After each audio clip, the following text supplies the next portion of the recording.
Hey guys, this is Homeroom with Smooth podcast episode 131. I got with me Dr. DL, and we are back here to discuss critical race theory. How's it going? What's up, Doc? Thank you for having me again. It's good to have you back. This was by demand. The people wanted to see you. They wanted to bring you back for further discussion. Okay, So sounds good. so here we are. Here we are. Um, I think where we should start at is basically talking about like the common misconceptions, because I believe like some of the common misconceptions about critical race theory is that a lot of people tend to think like it's teaching that, oh, your people were the bad guy and you were this bad person and you are inherently this bad person, excuse me, and you're always going to be a bad person when it's not even that. Like, I feel a lot of people feel defensive about it when other countries seem to have no problem accepting their past. So, um, so the really interesting thing about the misconceptions, they're framing it as a historical teaching that it has something to do with K through 12 education. And it has absolutely nothing to do with K through 12 education, right?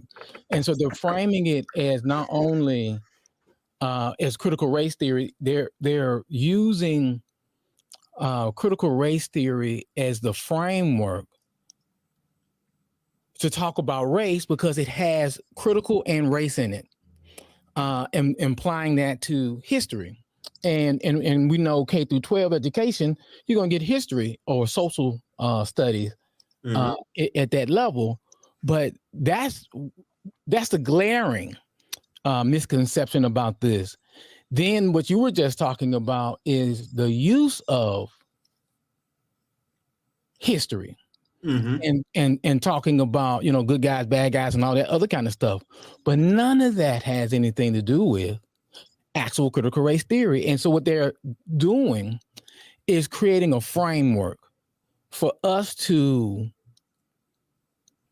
have to discuss the topic on their level, right? This is how, so one of my friends, he was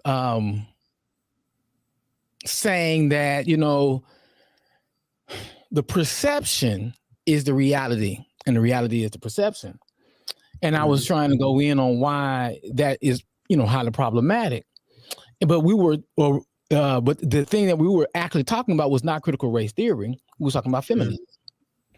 Right. And so one of the things about feminism is that people think it is all these things that is not. And so you end up having a conversation surrounding the things that is not, or people's misperceptions of those things. So they can't hear what it actually is. And so all feminism cares about is creating equality and equity for women. That's it. Anything else that you believe that feminism is, you're wrong about. Right? That's all feminism is, right? Is the equity and equality for women. And so critical race theory is not, and has never been about history and the teaching of history to anybody. And I know, we of course, the issue that I'm having is I want to tell you what it actually is, where we can then have a more robust conversation. So I'm gonna go ahead and do that. And so critical race theory is a law. It is a law school theory. And so you have to get your bachelor's degree, be accepted into law school, go to a law school that teaches critical race theory, right? To even be introduced to critical race theory. Right. It only applies to the law. Here's what the issue is when it comes to history, is that all of law, everything about law, and we're seeing this with Roe versus Wade, everything about law is about history, right? But it's just a legal history. And so when people like Kimberly Crenshaw and Derek Bell and these other critical race theoreticians put this idea out into the world, they were looking at the systemic and systematic portions of racism, and they use history, which is what they're used to doing in case law, to talk about. And so when we talk about systematic and systemic, right? Systematic means basically how the government is set up, right? You don't need an individual quote unquote bad guy for racism to exist. And so they was trying to show you the structural racism. And so Donald Trump decides to use this as a dog whistle to get people who don't know anything about this, right, and push this agenda. And so now we're having this conversation surrounding a concept that never existed, right? I have a bachelor's degree in history, and I have a PhD. I skipped the master's level. So I got a bachelor's and a PhD in history, and I'm not taking one class in critical race theory. Even when I was in law school, I wasn't in law school long enough. But even if I had been in law school long enough, the university I was at didn't teach critical race theory, right? And so it's not even at every university. And so all of a sudden, he uses this as this dog whistle that in this red meat that they could latch onto because it got critical in it and it got race in it, which then he painted as this story of good guys, bad guys, and they're going to teach your kids to hate themselves and to hate you and all this other kind of stuff. Right. That's wow. So that, man.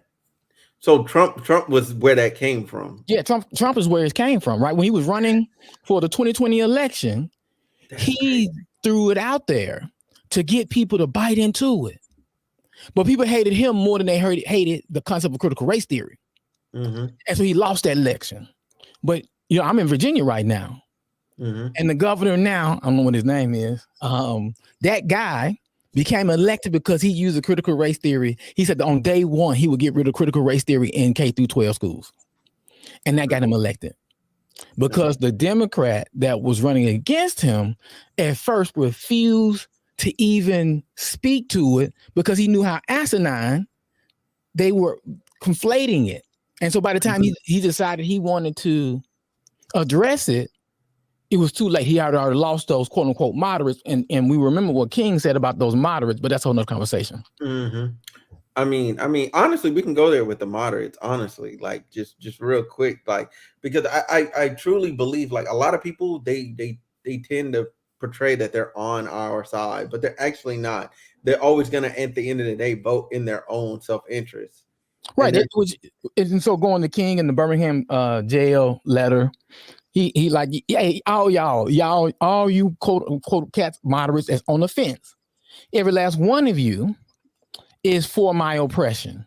And so when a moderate then says, or anybody, when they say that I can vote for, you know, this particular party, in this case, the Republican Party brand is my oppression. Like that's their brand. And so anybody that votes for them, I don't care what the single, like, you know, they'll say, you know, I got this single issue, like abortion might be the single issue that I'm going to vote for them. Well, that's not the only thing that they are going to legislate. And so they're going to legislate my oppression. And so what you're doing is voting for my oppression, right? Period. I ain't saying that, you know, we are a two-party system, period. You're throwing away your vote if you're using a third party, right? We are a two-party system. Only two parties in this nation on a federal level have a chance to win.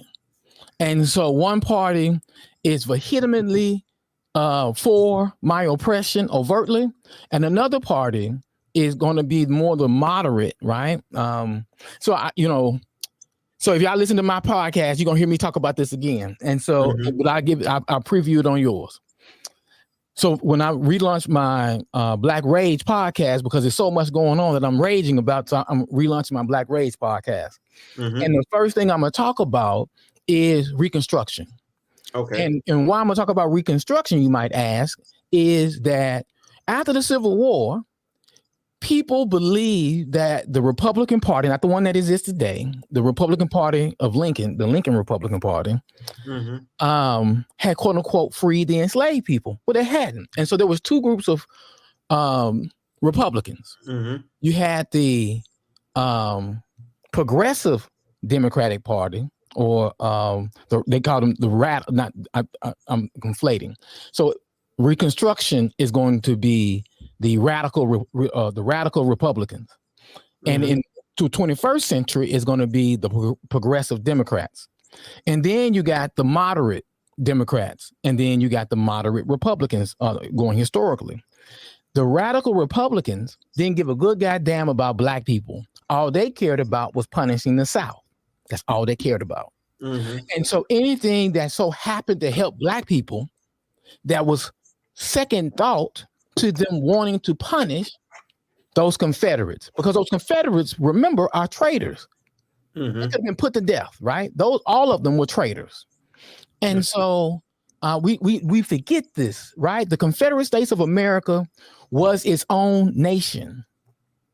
So when we talk about the North versus the South, we erase that history that they saw themselves as a different nation. Just like when we teach U.S. history, they do the Declaration, well, even before they do the Declaration of Independence, but when they decide to leave Britain, we start counting this as a different nation. Right? So did the Confederate States of America. So it was not North versus South anyhow. So you have these radical Republicans who don't give a damn about black people, but they're going to help black people, but they don't give a damn about them. Then you got these other moderates. And so when we look at the progressive Democrats, and I'm tied all together, when we look at these progressive Democrats, they care about this idea of economics and punishing Trump and the Trumpian, world, right? So that's how they rode in 2020. But they don't really care about black people. How do we know they don't care about black people? Because the progressive portion of the Democratic Party, except for, not even her, the progressives in the Democratic Party, none of them wanted to address reparations for African Americans.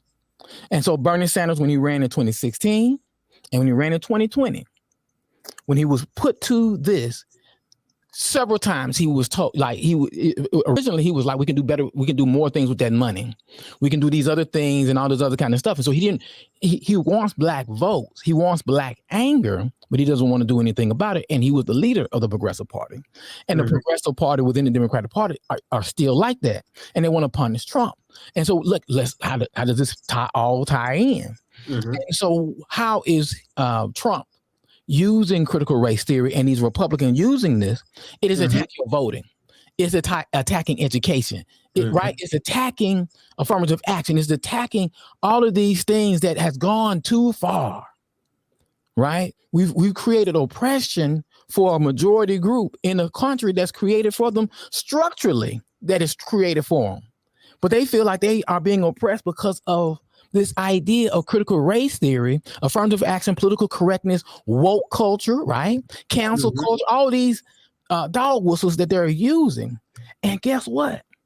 In the damn near 2 years that since Biden has been elected, he hasn't done one thing for black people to mitigate any of this, just like those radical Republicans.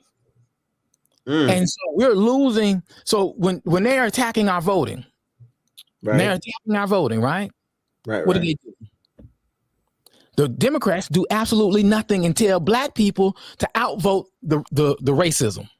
So you're putting our oppression on us overcoming it instead of you blocking them from doing it. Which then goes back to Muhammad Ali. Muhammad Ali said there was 5,000 rattlesnakes. They asked him why was he, as a black separatist or a black nationalist, why was he like that? And he was like, so there's 5,000 rattlesnakes coming at you and you're at your door. There's 5,000 rattlesnakes coming at you.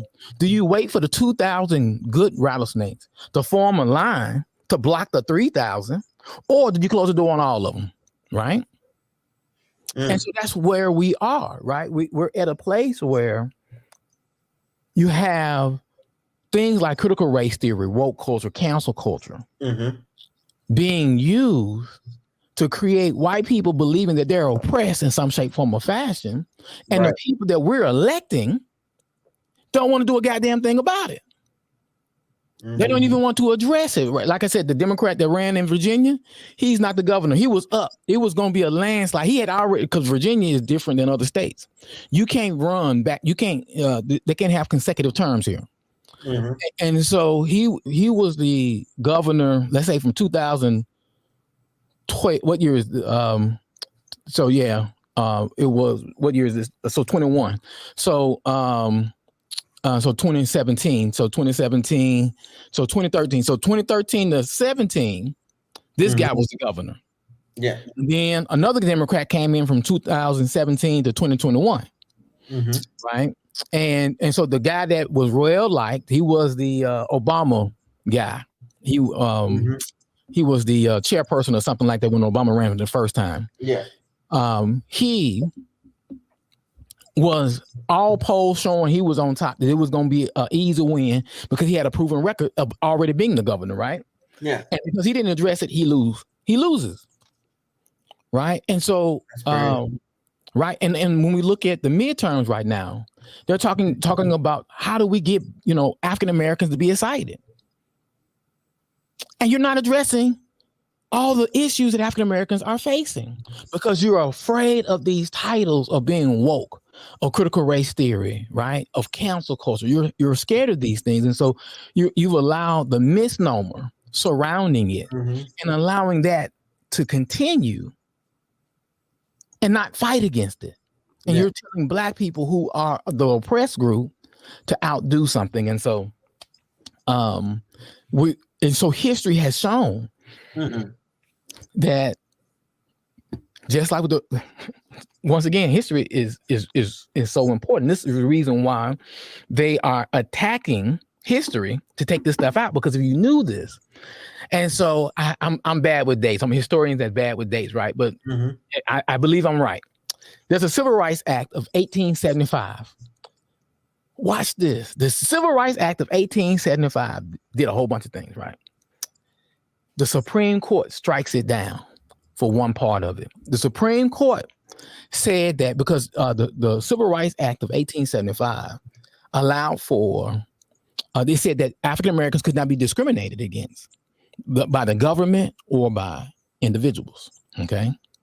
The Supreme Court, just like we got now, the Supreme Court then said, well, we think the government shouldn't discriminate against its citizen, but we don't believe that an individual or company shouldn't be able to, discriminate against someone. The government doesn't have a right to do that. So instead of striking that portion of the act down, they strike the whole thing down. By striking the whole thing down, this gives entree to when the end of Reconstruction happened, to what we African American historians call the nadir period. NADIR, the nadir period. And the nadir means the lowest point. This guy named Rayford Logan, African American historian, he named the point after enslavement the lowest point, right? This nadir period. And it was ushered in through this, like these Supreme Court making illegal or striking down certain laws that were protected African Americans. That then they can throw in their own interpretations, right? Which is an interesting thing, because that's what Roe versus Wade is doing. The way that they're constructing Roe versus Wade is going to have this major impact. And so we're seeing this attack on critical race theory, on voting rights. We're seeing these attacks, and they're happening simultaneously. And so I can go on forever. So I'll stop. And so no, you're good. You was good. You was giving out good info, man. You was giving out great info. You was giving out great info because man, there's so much that you said. I'm trying to think where I wanna go first. Okay, so to go all the way back, man, I don't remember exactly what you said, so I'm just gonna step forward. So well, stop me next time. Stop me. I can go on. Okay. Yeah, it's all good. So with the Supreme Court structure, right? That you said, right? And because I think for me, when I see Roe v. Wade about to get struck down, like all I can see is a cascade effect of a bunch of other things that they'll potentially just start going for. Like, 'cause if they go for that, like nothing's safe no more. Like everything's on the line. They can go as far back as they want to and just start chopping the law up. Well, see, that's not the it's not about it chopping up the law. So my little stint in law school, one of the things it taught me was, and this is where the lawyers on social media and stuff are raising or the alarm. They're ringing the bell. Here's what the problem is. Here's what the problem is. Here's what the problem is. Yeah. Because we have the guy that just he was the Supreme Court Chief Justice. He died. Roberts? No, he was a Republican appointee in the 1980s. He came up with this concept of calling it, he was an originalist. And he wanted to look at the original meaning of the Constitution. If it was not the original meaning of the Constitution, it should not count, right? And so what they're doing is saying that. And so what they're saying, by saying that, if it wasn't guaranteed by the Constitution, it's up to the states to decide. That is such a wide breadth of other Supreme Court cases that are now not only that could be up, but also legislation that can be attacked as unconstitutional because of this interpretation. What does that mean? That means something like affirmative action. So does that include amendments too? So it doesn't include amendments. Okay. So the 13th, 14th, and 15th Amendment will stand. But guess what? We already know that integration was not part of the Constitution. It's still not part of the Constitution. And so they can throw out Brown. There's nothing to say that they can't throw out Brown and allow states to then legislate separate. Because there's nothing in this country that says you were supposed to be equal. It says equal protection under the law. But it doesn't say you have to be, integrated. There's no integration. And so when we go back to those framers and what they intended with certain things, they didn't intend for African Americans to be equal or integrated within society. Some of them were against slavery. But they were not for equal rights for African Americans. And so two different things. And so we can get affirmative action. LGBTQ, all right? Marriage, that's gone. Yeah. That's not a constitutional right. Women's rights, beyond just the ability to control their bodies and have a say in their own body. Divorce, like a lot of people don't know what women were up against. Yeah. Divorce, owning property in this nation was, right? We don't know how archaic they want to go, but some things are still on the books. They just didn't have to, they didn't throw them out. Anyhow, with this, you don't have a right to privacy. And so the pastor of the church that I attend, he brought something else in that I didn't think about before. Yeah. The Constitution does not guarantee you a right to privacy. It's a hodgepodge of Supreme Court interpretations of laws or amendments, but it's not actually in there. And so privacy, as we understand it, can just disappear. So wait, there's no Privacy Act? I thought there was a Privacy Act on the books, or no? Not in the United States. I can look it up again, but yeah, you don't have a right to privacy. It is not a constitutional right. Oh, okay. And I thought Congress passed something. If they did it just like recently. Maybe I'm just tripping.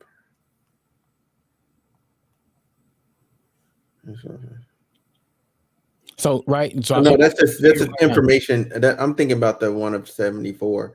It just establishes a code of fair information practices that governs collection, maintenance, use, and dissemination of information about individuals that is maintained in systems of records by the federal agencies. Yeah, I'm on Wikipedia. The Constitution of the United States and the United States Bill of Rights do not explicitly include a right to privacy.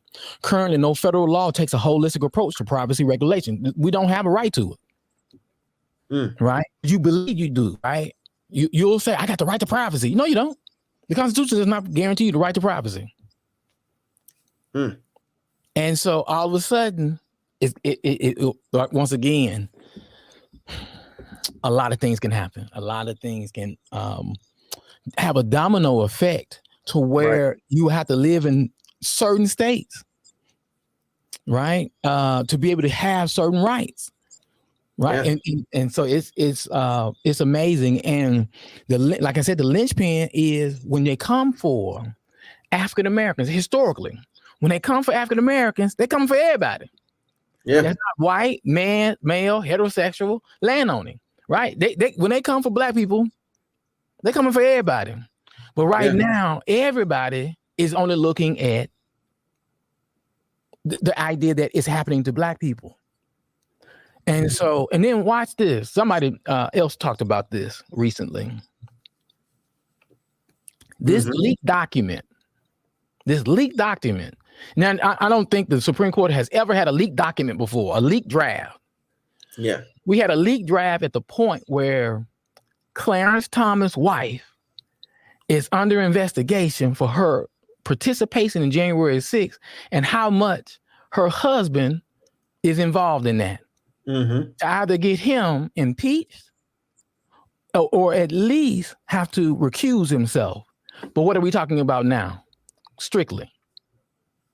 Just a leak. We only talking about the leak. We won't know anything until the summer. We won't know what that is until the summer. But that's what we ain't talking about no more.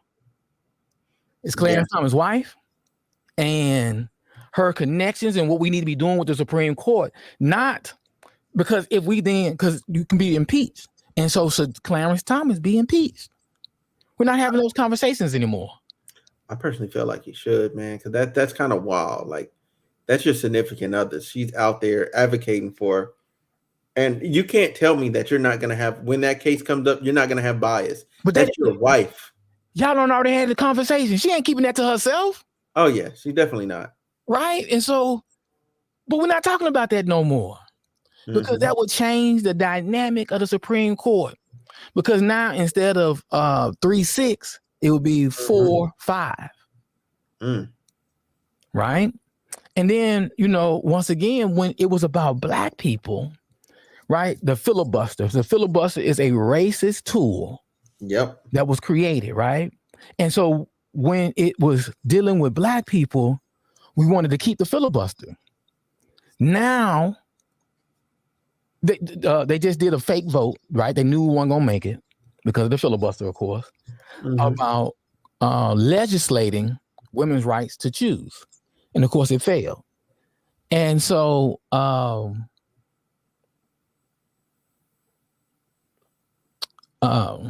lost my thought. You were saying like women's rights to choose, they were legislating that. So when black people were being attacked, the filibuster was not something to be, it's part of the history. Although the history is racist. Now that it's white women, it was women, including white women, but more importantly, African American women. But when we look at the question of women, we usually think about white women. Are we going to start having different conversations now that they're coming for white women instead of black people around the filibuster, around the number? Because the biggest thing that happened under Trump appointed more federal judges than anybody. Yeah, he went crazy. Well, no, it was because what is his name? Mitch McConnell held up Obama from appointing anybody. Yeah. And so he was able to get in all of these conservatives on the federal bench to shape our rights and stuff. And so we need to do something to offset that. And once again, those moderate Democrats, like those moderate Republicans during Reconstruction. Like what's his name? What's his name? He's the main dude in the Senate that always is holding stuff up. Manchin. Oh, the West Virginia guy, yeah, Joe Yeah, Manchin. Manchin. Yeah. I mean, consistently every time without fail, he's always the person that's like, you know what? Nah, I'm gonna be conservative today. Nah, I'm Yeah. gonna be conservative today. And I'm just like, are you even Democratic? Like, I feel like he's honestly just a proxy. Well, for him to be elected in West Virginia, he has to be, right? But just like during Reconstruction, the moderates only cared about staying in office. Yeah. That's all they cared about. Just like these moderates. Joe Biden only cares about staying in office and all the moderates that come with him, right? The progressives, like those radicals, don't want to help black people because that's too radical. That's too progressive. Yeah. We'll make policies that will help black people, but they won't be the focus. And so critical race theory and attaching it to history is to take away your ability to have this information. So watch this as black people, as an African-American history professor at a college, at HBCU, trying to get black students to learn about African-American history. They don't want to learn about it.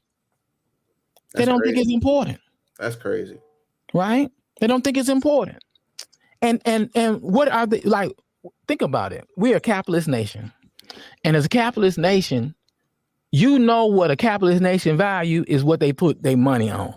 And they putting a lot of money on erasing black people history. Why? Because it's so powerful.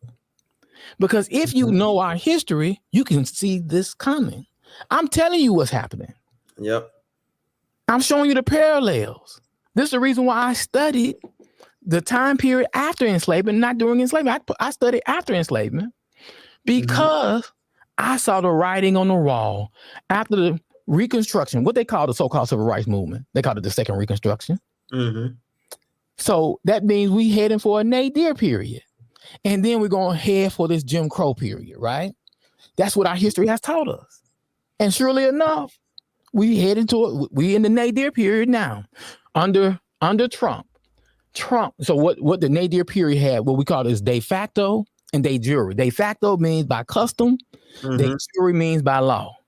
And so first we got the customs, right? We got you got to step off the sidewalk. You got to call all white people Mr. and Miss, right? You don't get to be called by your proper titles. Every last one of you, boy, girl, everybody can call you by your first name and all this other kind of stuff, right? So we get these kind of things, and then we get the organizations like the KKK that's going to enforce these rules. Think about under Trump, how many African Americans died at the hand of police or wannabe police or white vigilantes, right? For breaking these rules, for speaking up or speaking out and all this other kind of stuff, right? Or for just being black. And now here comes so that's the de facto. And then the de jure happened with a couple of court cases, but the major one was the Plessy decision in 1896. You get this Plessy decision in 1896.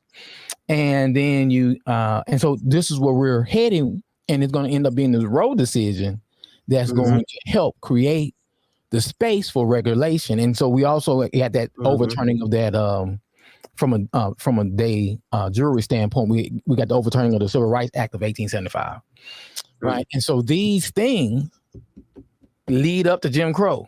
And so right now, what we need to be figuring out is what we're gonna call this new Jim Crow. That's what we need to be figuring out. What we need to be figuring out the name of this new what we're gonna name this era, and let's not call it Jim Crow 2.0. Right. Let's come up with a new, what I'm saying, because the oppression is coming. Yeah. And we got people, and it's because of this critical race theory, for make us, right? The miseducation of the Negro, Carter G. Woodson, who started Black History Week, that then became Negro History Week, that became Black History Month. Right? This is exactly what he was predicting. We don't know our own history. Right? And so these white people are attacking our history because they know how powerful our history is. Okay, I have a question for you. Like, Okay, so we know they gonna do what they gonna do, right? Mm-hmm, mm-hmm. It's set in stone. It's pretty set in stone, and the other people they gonna, and by and large, go for their own self interest. There's a sprinkle of few really good human beings out there in there. What about the other minority groups? Because I'm just wondering, like, what are y'all even thinking about? Because y'all know if it's us, y'all coming too. Like, Well, y'all not staying as well. Like, well, so there's a lot to it, right? Here's the thing about the Western world. I don't know how much of a history lesson y'all want. go for it. So there's this thing called social Darwinian thinking, or social Darwinism. Excuse me. And social Darwinism is taking the ideas of Charles Darwin and his ideas of evolution and applying it to the concept of quote unquote civilization and quote unquote human races, right? So they take these two concepts and they invent both of them. But civilization as a concept is really invented in the 18th and 19th century. Okay. And in creating this concept of civilization alongside social Darwinian thinking, they created a hierarchy.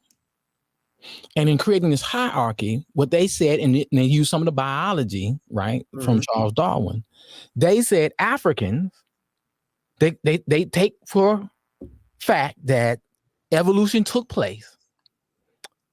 But Darwin said the evolution of species, right? And humans are supposed to be one species. And this is not what these social Darwinian thinkers or eugenics thinkers came up with. They then said when apes became human, then humans kept on evolving. And Africans are the missing link between those apes and that continuation of evolution, making whites at the top of that evolutionary chain, which made their quote unquote civilization and their ideas of civilization at the top. Okay. Which made Africans be perpetually at the bottom forever. So why is this important? Why am I bringing this up right now? Is because the Western world promoted this concept that Africans are the least of all so-called minorities or other quote-unquote races, right? And so guess what? Because we don't understand the structure and system that's in place for our oppression, you started getting people who are quote unquote minorities who will be in the same boat as Africans saying we ain't like them. Treat us better. Point in case. Mohat Mugambi. Yeah, that's his name. Right? We know him as all these protests and nonviolent. I said peace. Yep, all that. What we don't know is that England or the United Kingdom or the British Empire was one of the largest empires. They were slick with it too. That's what they did. Because they believed in eugenics ideas and social Darwinism as well. And this is the reason why they colonized Africa. They're going to colonize India. And so what they do is, and they're going to colonize Hong Kong and all this, right? So they're going to take Indians from India and place them in South Africa, okay? Where they also colonize. And they're going to take some of those Asians or Chinese, because India is in Asia too, but we don't call them Asians for whatever reason. And so we're going to take the Chinese and we're going to place them also in South Africa and in Jamaica and these other places, right? That's part of this empire. But peep this. They then tell the Africans, the South Africans, that they're giving Indians from India opportunities, job opportunities in South Africa, where the native African can't get opportunities. And so Gandhi actually argued that they should not be with those Africans. Mm. That with apartheid, that they should get their own door. Because they better than those Africans, those native Africans. The Indian was in the nation, the South African nation. But they're better than them. Wow. Right? Because we promoted, the Western world has promoted Africans as the least human. And so when we go back into the United States, and so whether they're homegrown or imported, they still believe Africans to be the least ones. So once we step up, they will be a part of the movement or use us to get what they need, like historically, right? Historically, you get these other movements, including for white women, that come out of Black movements and our fight for equal rights and equity. And so your question to me, oh, can we depend on them? No. No. Right? Like, I'm not going to put the foot around it. Why? But the answer is no. History is going to teach me. Right? History has taught me. Because where were they at when we were losing our voting? True. Right? Ain't nobody, where were they at, you know? So, like you said, they, by and large, I can't remember. It's something like Natasha Harlan or something like that. Natasha Harlan, you know, well, you don't know. I'm a huge Tupac fan. Tupac saved my life is what I tell people all the time. And in my podcast, I might talk about Tupac and how he saved my life. But Tupac, in one of his songs, he talked about, remember Natasha Harlan or Tasha Harlan or Latasha Harlan, whatever her name was. She died in like 91, 92, 93, somewhere in there, because it's the 30-year anniversary. Either last year or this year is the 30-year anniversary of her trying to, in LA, or in California, it could have been in the LA world, right? I don't know all the little towns and stuff, but in the LA world, she was out there trying to, she literally had the money in her hand. She was trying to buy something to drink, but she had already opened it and was drinking and was about to buy it. Asian woman shot and killed her. Wow. Shot and killed her. Okay, I think I remember this. Yeah. In fact, they're doing some kind of documentary or something surrounding it and trying to do some healing between that, right? And so when we think about, let's look at our community, right? Let's look in mostly Black communities. Think about it. You have people from India. I'm a Denzel Washington fan. Yeah. So he did this movie called Mississippi Molasses or Masala or something like that. I don't remember what. I had to look it up.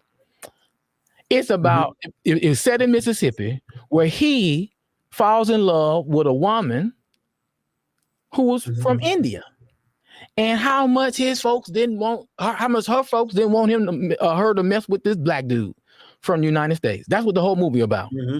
So when we look at Indians from India in the Black community, they treat us like thieves.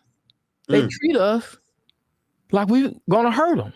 Right? But you in our community want our dollars. Facts. Asians, right? Other Asians, same thing.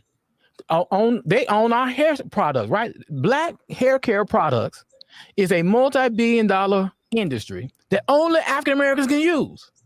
And it's controlled by everybody but Black people, including the stores that sell it to you. And so if they're in your community, most likely they're owned by Asians. Why is this important? Because I ain't talking about, I'm not saying, be against immigrants or other so-called minorities. I'm not saying that. I'm saying that there's a history that needs to be healed around the dirt that you done did to us. Affirmative action is about to be struck down because of Asians. They once again sued because of what they think is admission policies that favor African Americans into Ivy League schools. And this Supreme Court, and this is the second or third case, but this Supreme Court is going to go ahead and strike down affirmative action. Right? And it's not a white person that brought the case. It's Asian. Yep. So we have to deal They with don't it, even realize how much that's gonna hurt themselves. That's the crazy part. right? So we That's got the to deal with crazy it, part. right? They're gonna be right there outside the school saying, "Man, I wish I could get an education too." Right. Because when they come for you, when they come for me, they're coming for all of us. Mm-hmm. Right. But that's not how some believe, because some believe the treatment we're getting, we deserve. And because we're getting this treatment, we deserve it because we're criminal. But we're not looking at the conditions that created the criminality within the African American community. Mm-hmm. Right. And so like I said, to your question, no, I can't depend on them. But here's the part that I thought you was going to ask me. Mm-hmm. I can't depend on Black people either. Mm. So the first time in our history, this is what they did to us. During enslavement, we were enslaved and there was some free, and we created and built institutions all about pushing us forward to our freedom. Not that we all agreed on how to get to be free or what freedom meant, but we was all working towards that. Yeah. Right? During Jim Crow, you had 1 billion institutions fighting for not only our equity, our equality across the board, but also to put in place the things that we need in our own community. And so when we talk about the Red Summer of 1919, where white people in the United States attack all these Black communities like Rosewood. Man, that's a good movie, actually. Yeah, it's a good movie. Although it's inaccurate. I'm a Prince Hall Mason, as you can see, right? I'm a Prince Hall Mason.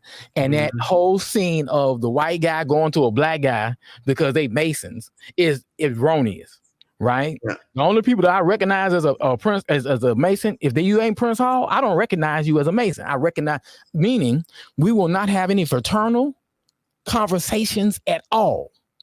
I might hit the what's up, especially if you Black, right? There's some Black people who join the white organizations, so we hit the what's up, but we ain't in the same organization. And the reason why is because white people didn't want to recognize Black people. Almost every Southern state, if not all Southern states, still do not recognize Prince Hall Freemasonry as a legitimate form of Freemasonry. Okay? And so no white Mason would need to go to a Black Mason to ask for help. He would go to a white Mason because a white Mason would cover it up for him. Period. He wouldn't have to come to us because we weren't at the wheels of power anyhow. But yes, you're right. It was a good movie. But the reason why they're attacking African American communities is because those World War I veterans are coming back, but because African Americans are building institutions in their own community. The first so-called race riot, but we're going to, in African American history and African American studies, we call them race massacres. The first race massacres happened in 1866. When did the Civil War end? 1865. By 1866, you get a race massacre in Hampton Road right now. I would say it was like in either Norfolk or Hampton.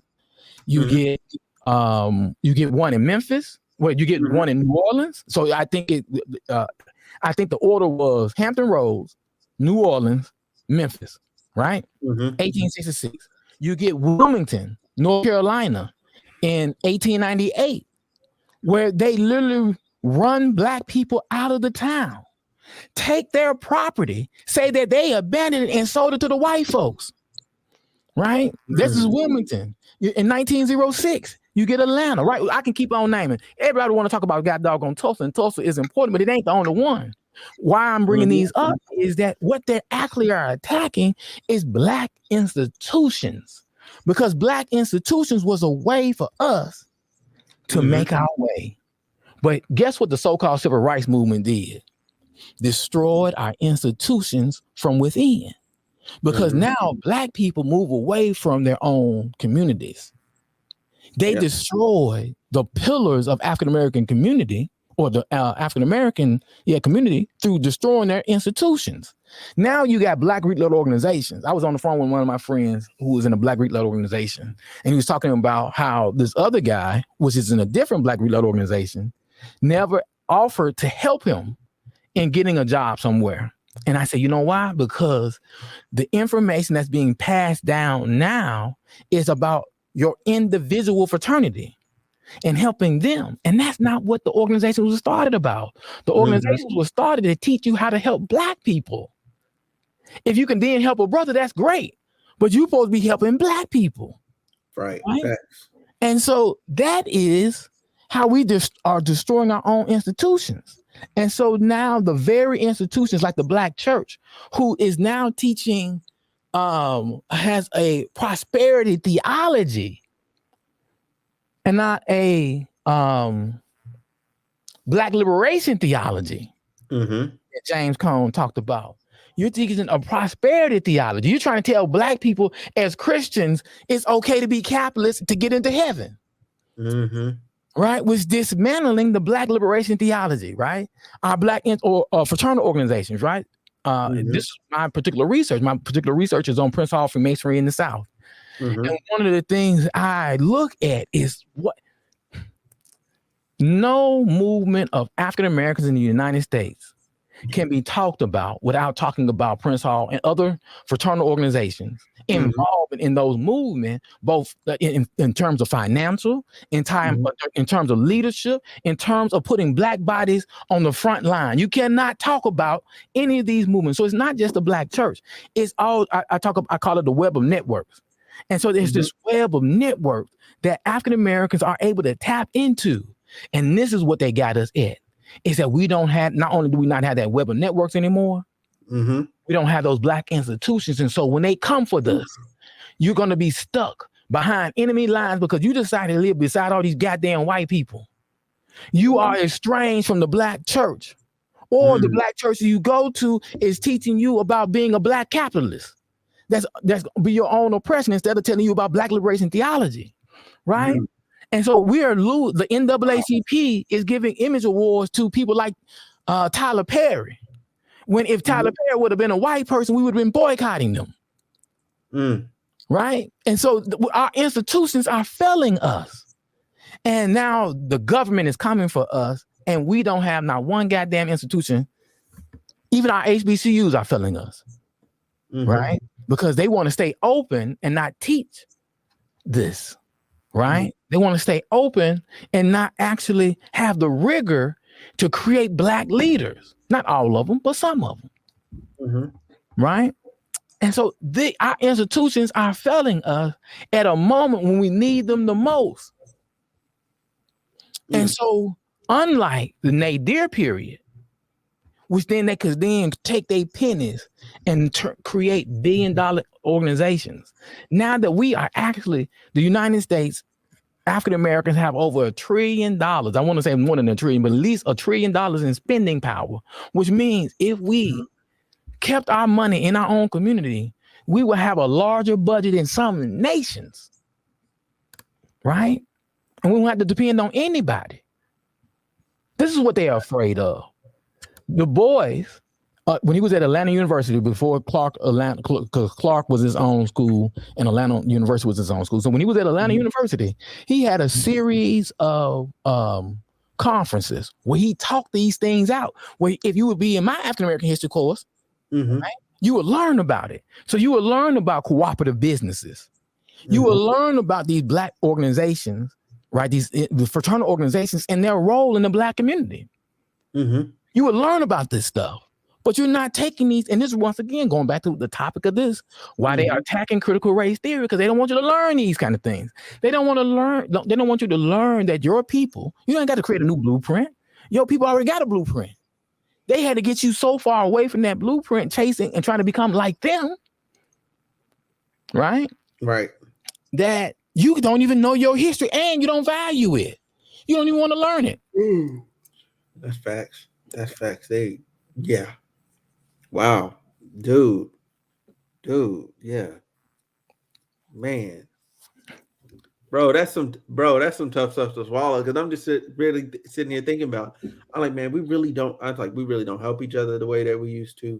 We don't have the same sense of community no more. Like I've noticed it, like just from being born in the 90s to now, like it's even worse.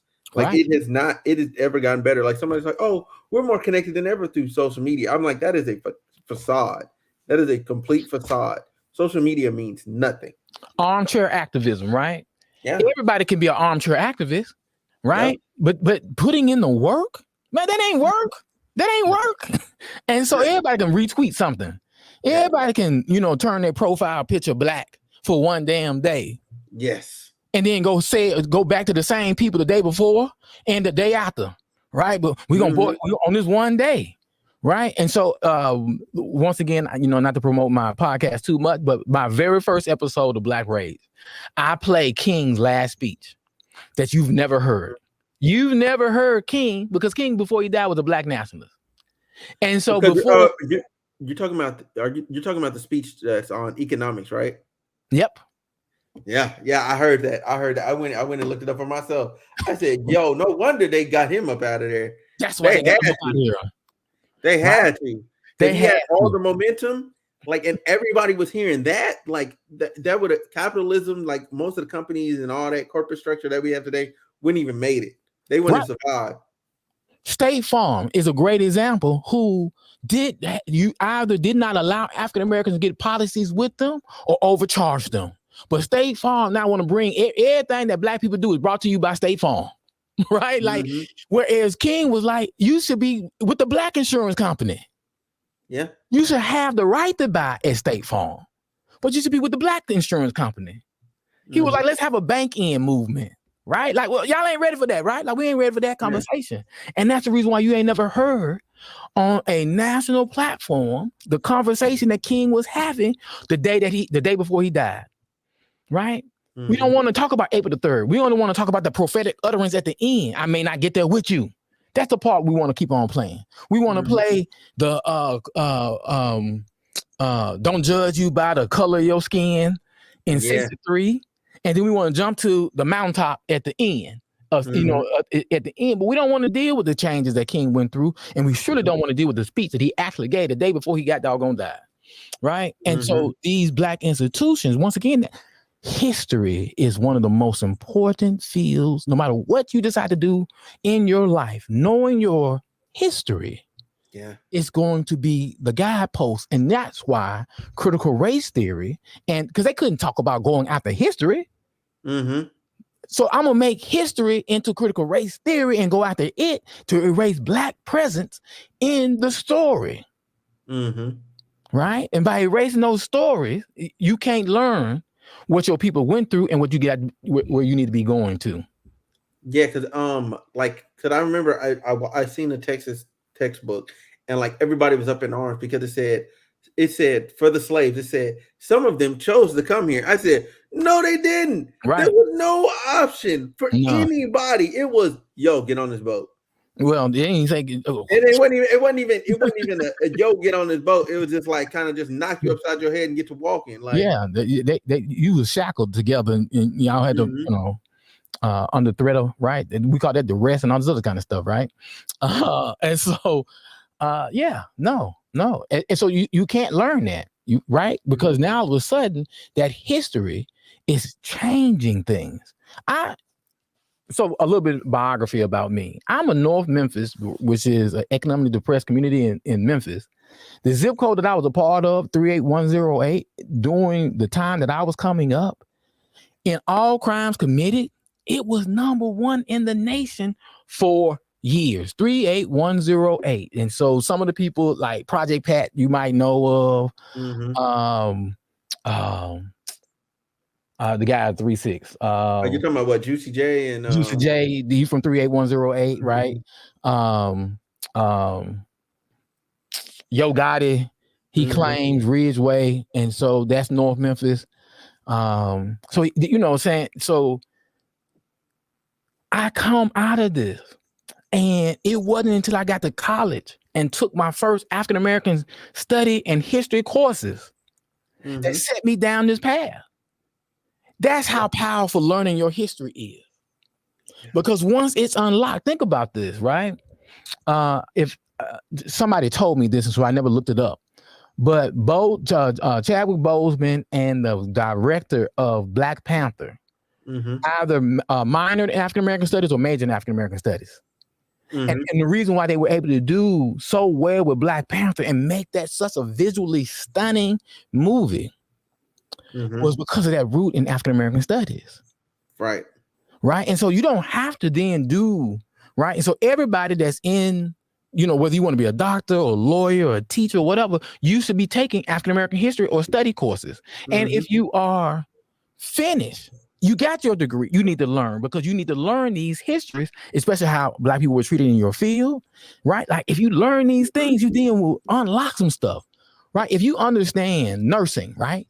If you understand nursing, the reason why nurses are paid the way they are paid, the way they're treated and all that, is because of Black women and their historical role as nurses and midwives.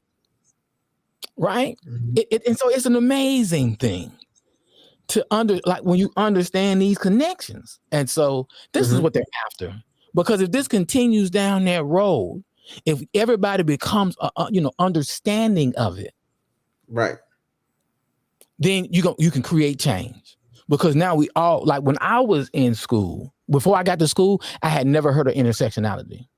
Now you keep people in high school talking about intersectionality. They come to college talking about intersectionality because of a generation of learning about these concepts. So that's what they want to take out. They want to take those things out, because now all of a sudden, once you know something, you can't unsee it. Yeah. Yeah, that's facts. That's facts. Because it's it's like, what I'm saying, once that veil gets lifted over your eyes and you can actually like just see the world for what it is, it just becomes a very, very crazy place. And you just see a lot of things, like it's almost depressing in a way. You know what I'm saying? It just, to be honest, it's almost depressing in a way, because you see all these things occurring and you're like, the next step is this, and it literally happens, and you're looking back and you're like, I see this from, from 1970, like this coming, or I see this from whatever year, like you go back to, and history just repeats itself. It's always been cyclical. Prime example, 2008, you got a white woman running against a Black man. You get the 15th Amendment. Which of these oppressed groups are going to be first? African Americans get the right to vote. African American men get the right to vote with the 15th Amendment, which then usher in Nadir and Jim Crow. Obama becomes the president, which then creates a blacklash, right? Not a backlash, a blacklash. So this blacklash brings in Trump, and here we are heading towards, right? And so the same signifiers, right? Same ones are repeating themselves. And so in 2008, I predicted we would be in this moment. I've been, but I am not depressed about it. I'm the thing that depressed me the most is giving this information out, trying to get people to understand, and for them to say, you know what, I got to get mine. The only color I see is green. The individual, like Europeans been trying, this Western world been trying to individualize us, for us to buy into being individuals. And so you got a whole culture of Black people buying into being individuals, and economically individuals, and all, like, I'm an individual who gonna go get mine and not care about the blowback is gonna happen on the Black community. So I can sell drugs, I can kill people, I can do whatever, I can rob, right? I can do all these things. That's a detriment to us as a people, but it's also producing where I don't look out for my neighbors and all this other kind of stuff, right? This is exactly the thinking white people want, or Europeans want us to have. This is the thinking because this is how they can destroy us. Because when they come from Smooth, I'm gonna say they came from Smooth. That ain't got nothing to do with me. Right. He wasn't slick with his. I'm slick with mine. Right. But part of the reason why I'm wearing my shirt, right? I want it. Right? Rosa Parks, Harriet Tubman, and y'all can't see Angela Davis and Asada Shakur. Right? Want it. These Black women want it, right? For what? Yeah. For fighting for Black people. Yeah. Right? Now, but y'all, when Rosa Parks did her thing, y'all would have been like, if there's a need for a Rosa Parks today, y'all finna sit y'all ass down. Y'all ain't gonna stand up for her. Y'all gonna sit their hell down. Yeah, yeah. They'll throw up a couple tweets and then be on to the next thing by No, in the next 12 hours. they'll participate in capitalism. They'll participate. They'll keep everything going. Right? Mm-hmm. It wouldn't impact. Right. So one of the things I talk about on my podcast, Black Rage, is if you say you're African American, if you say you anything, that means you got a responsibility to something. Guess what responsibility means? That means you got to make a sacrifice for something. Yeah. Right. I'm a father, which means I have a responsibility to my son. Mm-hmm. And by having a responsibility to my son, that means I sacrifice a whole lot. There's a reason why they call them crumb snatchers. I can literally be about to bite into something. He was like, Daddy, can I have that? Damn, huh? Right? Like, Right. man, right? Mm-hmm. You got to be willing to hold yourself back and sacrifice some things for something that you say you were a part of. So Derek, my son named Derek, and so he a part of the family. He's part of my family, so I'm gonna sacrifice for him. Mm-hmm. My family are part of the African American community, so I'm gonna sacrifice for them, right? I'm part of the African American community, and so that's we don't have that mentality. So we got to have skin in the game. We got to be willing to sacrifice something. And so far, none of the movements that we've had make us sacrifice anything. Man, you know what? That might be where we end at. Like, like people ain't ready to sacrifice. Like I agree. I'm even like even myself. I found myself like halfway like during COVID, for instance, right? There was like I remember this like it was yesterday. There was some protesting going on, right? Right. There's protesting going on during COVID, and it was right down from my window or whatever. People were marching in the street. I forget what exactly happened, but it was happened simultaneously everywhere. George Floyd. Okay, yeah, it was George Floyd. It was George Floyd. It was simultaneously happening everywhere, and I was like, I looked out my window, I looked down there, and I went, I could go down there, I could go walk with them, but then immediately I went, so how far? How far am I walking? Where am I going? Where are they going? You know what I'm saying? But I think the only thing that I did that was a net positive, kind of, was starting my podcast, and actually like we talked about it. It was me and like 4 other people, and that's how this podcast got started, and that's the very first episode. You know what I'm saying? And then I'm able to do episodes like this, and I'm able to like support other Black creators and Black people in general just through different interactions. Like that's what I did, but I still feel like in that moment I should have walked with them. Like to this day, that moment still haunts me because in my head, because I'm like, I should have went out there. There was nothing holding me back. I had nothing going on. There was nothing on TV. I didn't want to play any games. Like I just sat there and watched them walk for 30 minutes. I literally was just on my balcony just watching them walk. It was the longest line of people I had ever seen. So let me say, historically, African Americans have had different ways to get the freedom and equity and equality, right? And so marching is one of those ways. My personal space is not that, but my personal space, right? And so I believe in the Second Amendment. I'm a Southerner. Mm-hmm. I believe in the Second Amendment. And so the thing that I did for my 21st birthday was give me a handgun, right? And a handgun license.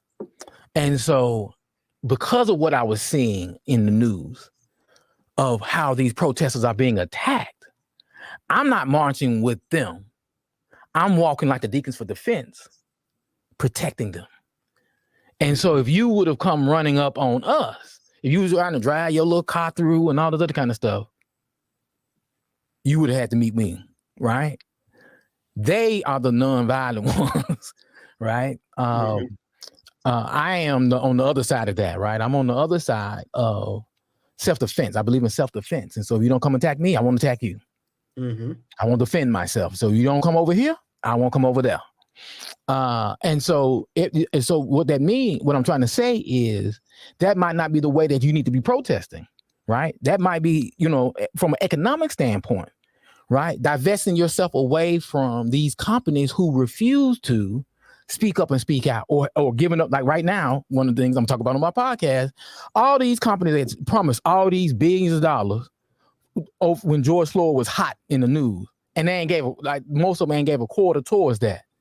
Divesting ourselves away from that, right? Holding them accountable, right? Holding, Biden accountable, right? And so there's a different ways to do it, but you got to have skin in the game, right? Protest is one way. Nonviolent protest is a way. It ain't the only way.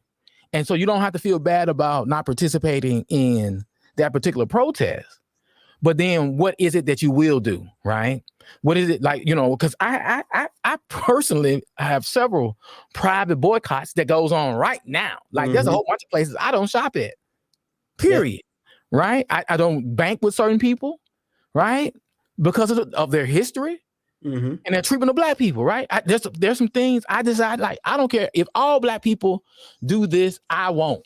Period, right? And so those are the things that you can, so I want to lead the audience with that. Like there is as long as you're working within freedom, equity, and equality for Black people, we don't have to believe that, because there's not one road to get there. We need everybody working all the roads, right? There's not one road to get there, but you got to be working towards freedom, equity, and equality. So like a Clarence Thomas is not working towards equality, equity, and freedom. Booker T. Washington, like when we think about the concept of sellouts, right? And like I said, we'll leave it at that, right? But when we think about the ideal of sellouts, we'll throw Booker T. Washington out there, and he's not a sellout. I'm a Booker T. Washington fan. Booker T. Washington was right, but that's another conversation. Here's why it's important to distinguish Clarence Thomas from Booker T. Washington. Booker T. Washington, you might not agree with everybody that's trying to work towards freedom, equity, and equality, and how they're trying to get there. You might not agree with it, but they're actually doing that. Whereas Clarence Thomas is not actually, and Ben Carson and the Domino Pizza guy that died in Oklahoma because he caught COVID trying to visit Trump rally. Yeah. That guy, right? Whatever his name was, right? They are not for Black people. They're not fighting for equality, right, and freedom. And so it's not a philosophy of what they're doing. They're not doing it. And so we got to, leave it, distinguish those two things. And so there's a lot of roads there. And so you got to figure out what your road is. You pick your road and then be friends with and work with, or at least don't get in the goddamn way of other people's roads, even if you don't agree with it. Like that's not like, somebody might, listen to this podcast and want, and think a revolution, a violent revolution, not violent, a revolution will take place, right? Using weaponry, right? And so this revolution that takes place using weaponry, they might think that is a route. If you don't think that's a route, just don't get in their goddamn way. That's fine. You don't think it's a route. That's fine. But just don't get in their way, right? It's not an either or. And that's one of the things that, from a history standpoint, that we need to learn from right now before we get to having to elect Black leaders and all this other kind of stuff, is not to do this versus. It's an and. It's always and. As long as they're working for Black freedom, equity, and equality, then it's an and. We can have Martin Luther King Jr. and Malik El Shabazz. That's an and. We can have Stokely Carmichael and John Lewis. Right? It's not or, it's and. Okay. All right. Is there any do you wanna pub your podcast one more time before we get up out of here? All right, and so the podcast dedicated to the wisdom that my mother, this Black Southern woman, taught me. The name of that podcast is Mama Lesson Number 1. I'm relaunching it. I'm actually editing it. It's gonna be out this Wednesday, and I don't know what today's date is, but yeah, it's gonna be out today.